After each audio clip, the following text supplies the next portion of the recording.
নিম্নমানের ডায়ালিসিস করতে এসে ক্ষুব্ধ রোগী এবং রোগীর পরিবাররা। ঘটনাটি ঘটে আসানসোল ইএসআই হসপিটালে।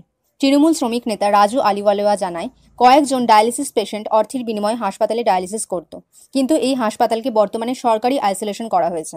তাই সকল ডায়ালিসিস রোগীদের এই হাসপাতালে পাঠানো হলো, তাদেরকে সঠিক মানে ডায়ালিসিস করা হচ্ছে না। এটা একটি সরকারি হাসপাতাল। এই দশায় ক্ষুব্ধ রোগীর পরিবাররা। আসানসোল থেকে সৌমিত্র গঙ্গোপাধ্যায়ের রিপোর্ট, ক্রাইম ব্রাঞ্চ। चाय की व्यवस्था थी, पेशेंट को यहाँ कुछ नहीं है।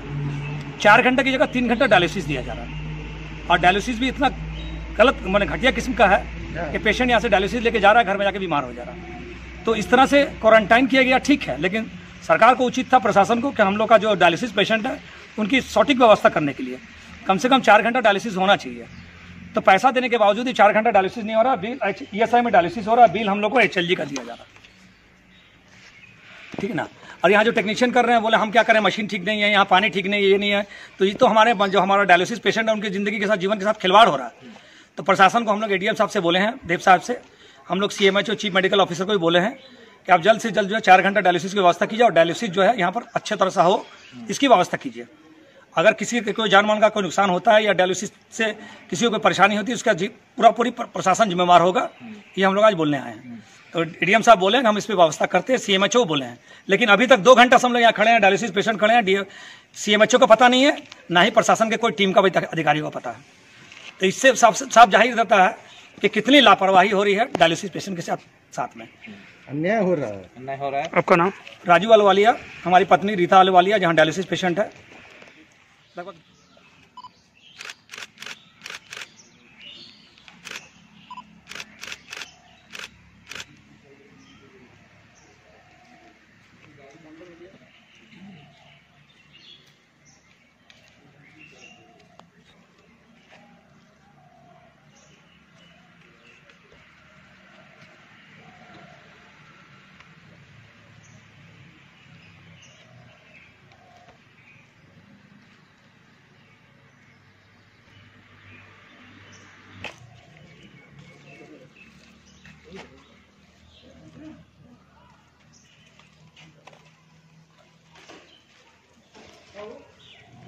কেউ চালাবে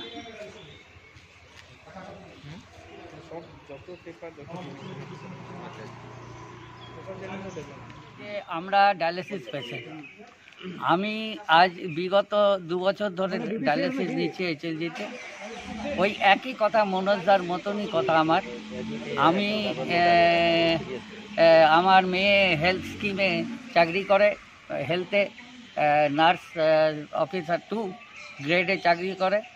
তো তার জন্য আমি ফ্রি অফ ট্রিটমেন্ট পাই হল ওয়েস্ট বেঙ্গলে।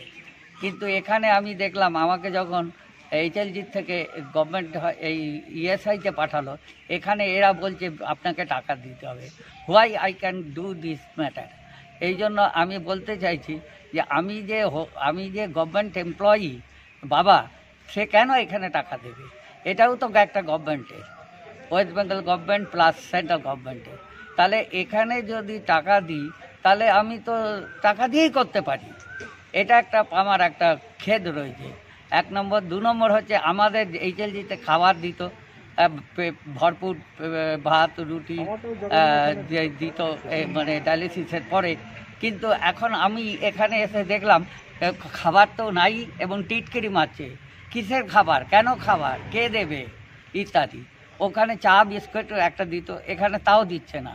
এই জন্য আমার মানে বড় মানে রয়েছে যে এই এইচএলজি থেকে এই ইএসআইতে এসে আমি বিপদে পড়লাম। আমি যদি কালকে ডায়ালিসিস নিয়েছি, কিন্তু আমি সুস্থ নই। এখানকার মেশিনপত্র ঠিক নয়, ওখানকার মেশিনপত্রটা ভালোই ছিল, আধুনিক ছিল। এখানকার অনেক প্রাচীন সেই পদ্ধতির মেশিনপত্র রয়েছে। যেই জন্য কী হচ্ছে যে আমাদের ফুল ডায়ালিসিস প্লাস আর একটা যেটা অন্যায় করছে, সেটা হচ্ছে যে 3 ঘন্টার করে তারা আমাদের ছেড়ে দিচ্ছে 4 ঘন্টার যেটা জায়গায়। এটা মানে হোল ওয়ার্ল্ড হেলথ অর্গানাইজেশন বলছে যে একটা ডায়ালিসিস পেশেন্টের 4 ঘন্টা ডায়ালিসিস নিতে হবে, সে জায়গায় 3 ঘন্টা করে দিচ্ছে। মতো করছে। এখানে যে আছে কর্তৃপক্ষ, তারা মনের মতো কাজ করছে, যা পাচ্ছে তাই করছে। ভেবেছে যে আমরা যদি যা বলবো তাই শুনবে। এটা অন্যায়, এই চলতে পারে না। যদি এই রকম হয় তাহলে আমরা বৃহত্তর আন্দোলনের দিকে এগিয়ে যাব। আমি ডিএমকে ঘেরাও করব, আমি ইএসআই কর্তৃপক্ষকে ঘেরাও করব, আমি এখানকার মন্ত্রীকে ঘেরাও করব, এবং আমরা মরলে মরবো, এমনিও মরবো, তাও কাউকে মেরে মরবো। এই বলে আমি আমার বক্তব্য। নাম উদয় চ্যাটার্জি।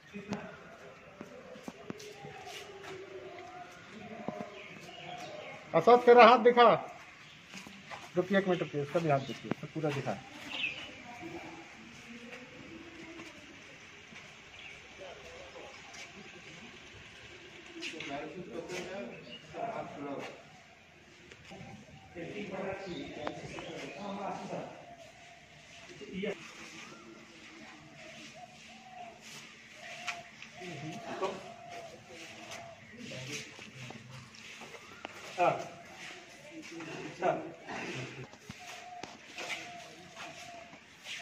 एचएलजी के जो पेशेंट्स थे उनको डायलिसिस के लिए ईएसआई में शिफ्ट किया गया है। इसके पहले जब आसनसोल प्रशासन ने एचएलजी हॉस्पिटल को क्वारंटाइन सेंटर बनाने के लिए लेने का प्रस्ताव रखा था, तभी हम लोगों ने विरोध किया था कि आसनसोल में जिला हॉस्पिटल के बाद एचएलजी ही एक ऐसा हॉस्पिटल है जहाँ की दूसरे पेशेंट्स को लाभ मिलता है, और वहाँ का डायलिसिस यूनिट एक बहुत अच्छा यूनिट चल रहा है, जिसमें कि लगभग 125 से ज़्यादा पेशेंट डायलिसिस लेते हैं, रेगुलर डायलिसिस लेते हैं। किसी का हफ्ते में 2 दिन है, किसी का हफ्ते में 3 दिन है। लेकिन जानबूझ करके एचएलजी हॉस्पिटल के मालिक को फ़ायदा दिलाने के लिए और वहाँ के स्टाफ को छटनी करने के लिए, क्योंकि वहाँ पर इधर बीच में कोरोना की वजह से पेशेंट्स कम हो रहे थे, पेशेंट्स कम आ रहे थे, और चूँकि लॉकडाउन होने की वजह से रास्ते में आने में तकलीफ़ हो रही थी लोगों को, तो वहाँ के मालिक ने एक साजिश के तहत अपने हॉस्पिटल को प्रशासन को सौंपने का काम किया। और वहाँ पे कोरोना के अभी संदिग्ध पेशेंट 2-4 ही वहाँ भर्ती हुए हैं, लेकिन इतना बड़ा हॉस्पिटल जो एलएम हॉस्पिटल के बाद एक बहुत बड़ा यहाँ पे लोगों को फैसिलिटी देता था, उसको चेंज करने का काम, उसको बंद करने का काम प्रशासन ने करवा लिया।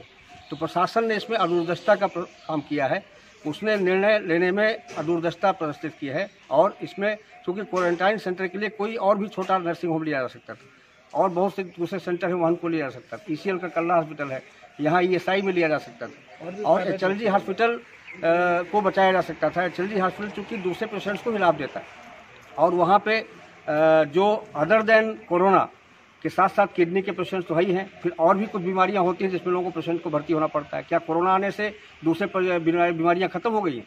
दूसरी बीमारियों के पेशेंट्स नहीं आएंगे, उनको तकलीफ नहीं होगी, तो कहाँ जाएंगे? आज किसी भी डॉक्टर को देखिए चैम्बर में नहीं बैठ रहे, नर्सिंग होम में डॉक्टर्स नहीं हैं, केवल जिला हॉस्पिटल के भरोसे और निगम के हॉस्पिटल के भरोसे या ईएसआई के भरोसे कहाँ तक पेशेंट्स का सर्वाइवल हो सकता है। तो इसलिए इसमें जो किडनी पेशेंट्स की जो प्रॉब्लम है वो तो खैर बहुत बड़ी प्रॉब्लम है, इसलिए कि यहाँ पर जो किडनी का सेंटर था ये बहुत बड़ा सेंटर था, और इसी के भरोसे एचएलजी हॉस्पिटल बढ़िया से चल भी रहा था। लेकिन उसको गवर्नमेंट ने चेंज करके बहुत बड़ा अन्याय का काम किया है। और जो किडनी के पेशेंट्स हैं उनको तो कोरोना से भी सीरियस है, क्योंकि किडनी पेशेंट्स अगर अपनी डायलिसिस नहीं ले पाते हैं रेगुलर, तो उनके जीवन मरण का प्रश्न आ जाएगा, उनको डेथ भी हो सकती है, तमाम तरह की तकलीफें पैदा हो जाती हैं, श्वास कष्ट हो जाएगा, उसके बाद उनको कोरोना का भी इफेक्ट हो सकता है। तो उन पेशेंट्स की ज़्यादा देखभाल की ज़रूरत थी, लेकिन उसको न देख करके प्रशासन ने अपने कुछ लाभ के लिए उसको एचएलजी हॉस्पिटल को ले लिया है। तो हमारा सबसे बड़ा यही कहना है कि एचएलजी हॉस्पिटल को कोरोना सेंटर बनाना ही गलत निर्णय था। ये निर्णय लेकर के प्रशासन ने बहुत गलत काम किया है, और यहाँ की सरकार ने इसमें ध्यान नहीं दिया। ये बात हम लोगों ने चारों तरफ रखा था। तो अभी जो यहाँ पर जो अभी किडनी पेशेंट्स बता रहे हैं कि 4 घंटे के बजाय 3 घंटे डायलिसिस लिया जा रहा है, तो 3 घंटे लेने का मतलब है कि वो पेशेंट को प्रॉब्लम होना ही है, या उसको रेगुलर डायलिसिस 3 की जगह 4 डायलिसिस लेना पड़ेगा हफ्ते में। तो ये पैसा कौन देगा? ये पेमेंट जो बढ़ेगा कौन देगा? अभी तो पेमेंट जो एचएलजी में लिया जा रहा था, फुल पेमेंट यहाँ लिया जा रहा है।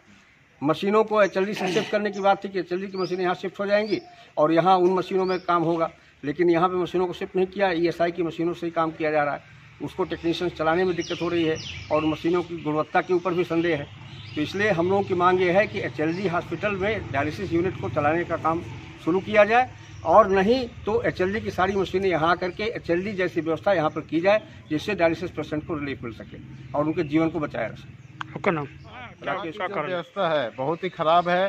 डायलिसिस पेशेंट इतना है जो लाचार है, कुछ नहीं कर पा रहा है। यहाँ की प्रशासन हम लोग के प्रति कोई जागरूक नहीं है। यहाँ की हम लोग पैसा पूरा दे रहे हैं, उसके बावजूद भी हम लोग को फैसिलिटी नहीं दी जा रही है। और हम लोग का जो WBS का जो फ्री डायलिसिस है उसका बिल यहाँ पर पैसा लिया जा रहा है, हालांकि उसका फ्री डायलिसिस होना चाहिए। प्लस हम लोग का जो डायलिसिस का पैकेज है वो पैकेज यहाँ पे हम लोग को नहीं दिया जा रहा है। करेक्ट। तो हम लोग को हर तरह से सहूलियत नहीं मिल रही है, इसलिए प्रशासन से आग्रह करेंगे कि हम लोग के ऊपर विचार किया जाए, नहीं तो हम लोग को रास्ते पे इस तरह मार दिया जाए। ठीक। आपका नाम? हमारा नाम मनोज अग्रवाल। हम आज 8 साल से HLG हॉस्पिटल में डायलिसिस ले रहे हैं। इसी तरह का पेशेंट HLG में है जो 8 साल, 10 साल, 12 साल से डायलिसिस ले रहा है। उसके प्रति सरकार और HLG प्रशासन कोई कुछ नहीं ध्यान दे रहा है। इसके लिए हम लोग को बहुत खेद है। और एक व्यवस्था और करनी चाहिए कि यहाँ की जो मशीन है गवर्नमेंट की वो उतनी सक्षम नहीं है कि हम लोग उसमें डायलिसिस ले सके। इसलिए हो सके तो HLG की मशीनें ला के यहाँ पे व्यवस्था करे DM साहब, ताकि हम लोग को डायलिसिस हम लोग को अच्छा मिल सके। हम लोग के यही कहना है और हम लोग कुछ नहीं कर सकते, हम लोग लाचार आदमी हैं। यहाँ पर क्या जो भी मशीनें हैं क्या वो सही नहीं है? वो सही नहीं है, वो मशीन माने उतनी पावरफुल नहीं है, ऑपरेट भी नहीं कर पा रहा है, उसका क्वालिटी मेंटेन नहीं है। कल डायलिसिस लेके गए हैं, यहाँ पे मेरा वजन और मेरा पूरा खुजली चल रहा है, कुछ नहीं हो रहा है। मेरा डायलिसिस कल ही लेके गए हैं, हम अभी स्वस्थ नहीं हैं। तो ये भी प्रशासन से आग्रह करेंगे कि वहाँ की अगर तो कितना घंटा का होना चाहिए और कितना घंटा कर रहा है? 4 घंटा डायलिसिस देने की जगह 3 घंटा दे रहे हैं। हम लोग का किसी का भी शरीर ठीक नहीं है, जो भी आदमी डायलिसिस लिए हैं कोई भी माने स्वस्थ नहीं है। इसी के लेके आज आप लोग आए? हाँ, आज हम लोग यहाँ पे आए हैं कि हम लोग को डायलिसिस बढ़िया दिया जाए। सरकार से आग्रह करेंगे, यहाँ नहीं हो तो हम लोग और कहीं व्यवस्था करें, मगर व्यवस्था सरकार को करना पड़ेगा, नहीं तो हम लोग रास्ता में आत्महत्या करने के लिए तैयार हैं।